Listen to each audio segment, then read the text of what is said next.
আসসালামু আলাইকুম। আজকে মঙ্গলবার।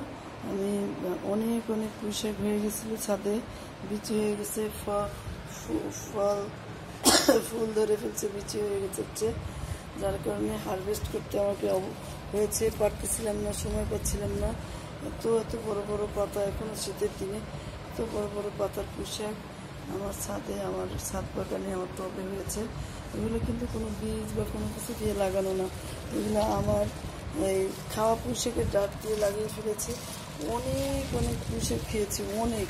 এবছর আমি 2-3 বার খাওয়া পুঁইশাক থেকে লাগাইছি, তারপরে আর আমি কিনি নাই। সম্পূর্ণ আমার ছাদ থেকেই যতবার খেয়েছি, ছাদ থেকে পুঁইশাকের। কি সুন্দর বিচি, মায়া, কি সুন্দর। আর আজকে আরও একদিন হবে সে ধরনের পুঁইশাক এখন আমার ছাদে আছে।